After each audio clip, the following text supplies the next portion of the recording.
The NFL draft is now officially behind us as we head towards the season for the Chicago Bears. So what is going on, y'all? Faiz Sports Talk back at it with another video talking some NFL, here to talk about the Chicago Bears and here to talk about my three biggest takeaways from the draft for the Bears. Obviously, I give you guys my thoughts on all of the draft picks and gave my grades on that. So go check out my recent videos for that. But in this video, I want to kind of do some high-level takeaways. I have three specific ones that I want to talk about I thought were interesting coming out of this draft, because this was really the last piece of the offseason, and now we're, on a clear path runway for the regular season, and boy, I cannot wait for this season to start. So let's start with the first biggest takeaway from the draft, and that to me was the shift to the offense in terms of the offensive movement and focus on it.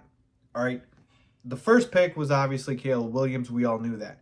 But to get Rome Odunze with the number 9 pick, when I know he was obviously, to us in hindsight, the best player available at that spot, but previous regimes for the Bears would have taken a defensive players. They would have gone kind of not what you typically would do in terms of like looking at offensive players.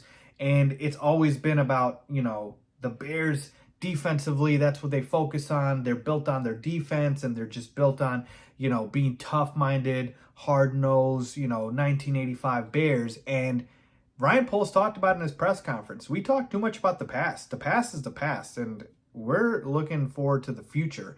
And the future is the offense. And you saw a clear sign of that by taking Rome Odunze, and then Ryan Poles doubled down, and he went ahead and took an offensive lineman. Now, some would argue the biggest need for this team was pass rusher. Now, we did get one later. My point is Ryan Poles did not freak out and say, oh my goodness, we have to go ahead and, draft an edge rusher because that's our weakest need. No, he said, look, we are going to do everything we can to give Caleb all the weapons he needs and make this offense actually prolific in today's NFL, which it hasn't been for God knows how long. And credit to Coach Matt Eberflus, too, for not being like, oh my goodness, I'm a defensive head coach, I need defensive players. You can't use, the second top 10 pick you have on an offensive player. So credit to Eberflus for that. So to me, the first biggest takeaway is this shift towards the offense, which I have been waiting for, clamoring for. And that's not to say neglect the defense. No, the defense is good.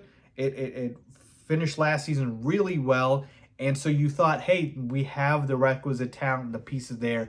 We can wait on it. Let's put that aside. Let's focus on the offense. So that was the first one. Second, kind of goes hand in hand with the first, but just taking BPA, best player available.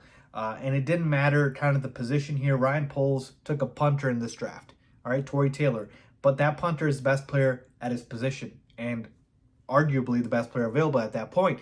And this is important because it goes back to the point about Rome Odunze, right?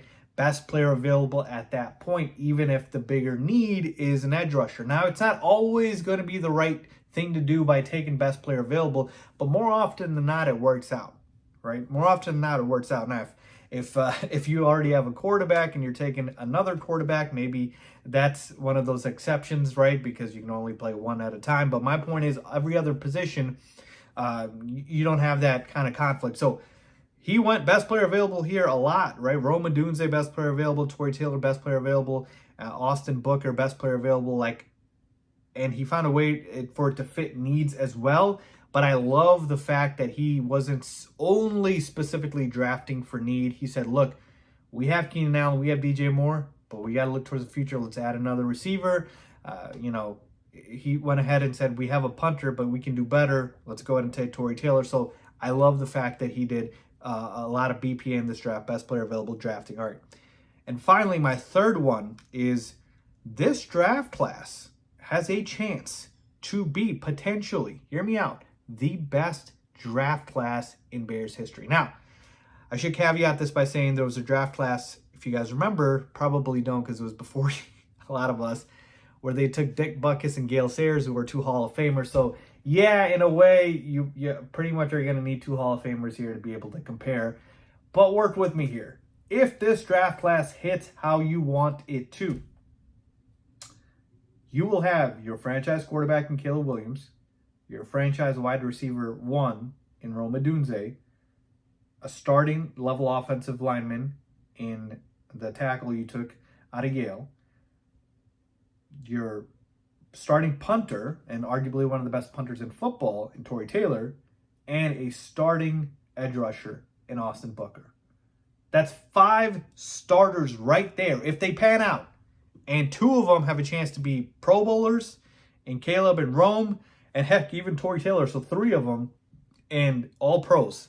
So this has that chance to be the best draft class, or one of the best, I should say, ever. So that to me is so exciting. That's why I gave it an A+, because of how well Ryan Poles did in this draft class, and I can't be more excited, folks. So to me, those were my 3 biggest takeaways from this draft. Let me know what you guys think. What were your biggest takeaways? Leave a comment down below. As always, thanks for watching.